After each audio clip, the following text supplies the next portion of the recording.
জুলাই আগস্টে ছাত্র জনতার গণঅভ্যুত্থানে গণহত্যার দায়ে ট্রাইব্যুনালে শুরু হলো আনুষ্ঠানিক বিচার কাজ। সকালে ট্রাইব্যুনালে হাজির করা হয় পতিত আওয়ামী লীগ সরকারের সাবেক মন্ত্রী, প্রতিমন্ত্রী, উপদেষ্টা, সচিবসহ ১৩ জনকে। শেখ হাসিনাকে এই গণহত্যার মূল মাস্টারমাইন্ড উল্লেখ করে ১৩ জনের বিরুদ্ধে দায়ের করা দুটি মামলার তদন্ত প্রতিবেদন ১ মাসের মধ্যে জমা দেওয়ার নির্দেশ দেয় বিচারপতি গোলাম মর্তুজা মজুমদারের নেতৃত্বাধীন ৩ সদস্যের ট্রাইব্যুনাল। শেখ হাসিনার গ্রেফতারের অগ্রগতি সম্পর্কেও জানতে চায় আদালত। আরও জানাচ্ছেন সৈকত সাদিক। সোমবার বেলা ১০টার দিকে কড়া নিরাপত্তা ব্যবস্থার মধ্য দিয়ে সাবেক ৯ মন্ত্রী সহ ১৩ আসামিকে ট্রাইব্যুনালে হাজির করা হয়। প্রথমে নারায়ণগঞ্জ কারাগার থেকে আনা হয় সাবেক মন্ত্রী গোলাম দস্তগীর গাজীকে। এরপর ট্রাইব্যুনালে হাজির করা হয় ডাক্তার দীপুমণিকে।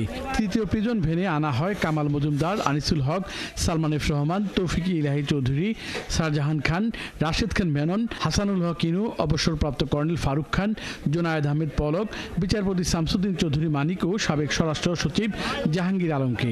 তাদের রাখা হয় আদালতের হাজতখানায়। বেলা ১১টায় আসামিকে এজলাসে হাজির করার পর শুরু হয় ট্রাইব্যুনালের বিচার কাজ। শুনানির শুরুতে আদালতকে মামলা সম্পর্কে অবহিত করেন চিফ প্রসিকিউটর মোহাম্মদ তাজুল ইসলাম। শুনানিতে জুলাই আগস্টের গণহত্যার জন্য শেখ হাসিনাকে মাস্টার মাইন্ড উল্লেখ করে তার নির্দেশেই police, RAB, BGB, Awami League, Chhatra League ও যুবলীগ আন্দোলন দমনের নামে হত্যাযজ্ঞ চালায় বলে অভিযোগ করেন চিফ প্রসিকিউটর। তিনি অভিযোগ করেন এই আন্দোলনে অন্তত ১৫০০ মানুষকে হত্যা করা হয়েছে, আহত হয়েছে ২৫,০০০ মানুষ। পাশাপাশি ৩ মেয়াদে আওয়ামী লীগ সরকারের দুঃশাসনের চিত্র তুলে এই মামলার তদন্ত কাজ শেষ করতে ২ মাস সময় চান। পরে ১ মাসের সময় মঞ্জুর করে আদালত। আইন শৃঙ্খলা রক্ষাকারী বাহিনীর রিপোর্ট যেটা দাখিল করেছেন ১ নম্বর মামলায়, যে একমাত্র আসামি শেখ হাসিনা, তার ব্যাপারে রিপোর্ট এসেছে তিনি দেশের বাইরে পালিয়ে আছেন, ভারতে অবস্থান করছেন। সেজন্য আমাদের পক্ষ থেকে আমরা ফরমাল রিকোয়েস্ট পাঠিয়েছি ইন্টারপোলের কাছে রেড নোটিশের মাধ্যমে, যে তাকে পেলে যেন গ্রেপ্তার করা হয়। চিফ প্রসিকিউটর আরও অভিযোগ করেন ক্ষমতা টিকিয়ে রাখতে স্বৈরাচার শেখ হাসিনা সরকারের সব অপকর্ম সমর্থক ছিলেন গ্রেপ্তার হওয়া প্রভাবশালী মন্ত্রী, উপদেষ্টা, সচিবরা।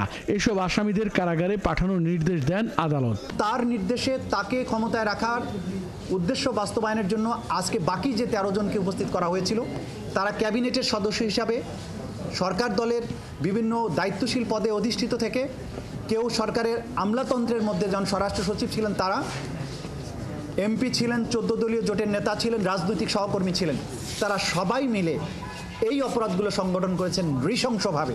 আসামি পক্ষের আইনজীবীর আবেদনে তাদের বিরুদ্ধে আনা অভিযোগের কপি, ওকালতনামা ও স্বজনদের সাথে সাক্ষাতের অনুমতি দেয় ট্রাইব্যুনাল। আমরা যদি এলিগেশনের কপি না পাই তাহলে আমরা কিভাবে ডিফেন্ড করব? এই ডিফেন্ড করার জন্য আমাদের নির্দোষিতা প্রমাণের জন্য বিধি ৯(৩) অনুসারে এলিগেশনের যে কপি প্রদানের ব্যবস্থা ট্রাইব্যুনাল আইনে করা হয়েছে, সেই আইনের অধীনে আমরা সেই আবেদনটা করেছিলাম এবং সেই আবেদনটি মঞ্জুর করেছেন মাননীয় ট্রাইব্যুনাল। বেলা ১:৩০টার দিকে আসামিদের ট্রাইব্যুনাল থেকে কারাগারে নেওয়া হয়। আগামী ২০ নভেম্বর গণহত্যার অভিযোগে গ্রেপ্তার হওয়া আইনশৃঙ্খলা বাহিনীর শীর্ষ কর্মকর্তাদের ট্রাইব্যুনালে হাজির করা হবে। সৈকত সাদিক, ৭১, ঢাকা।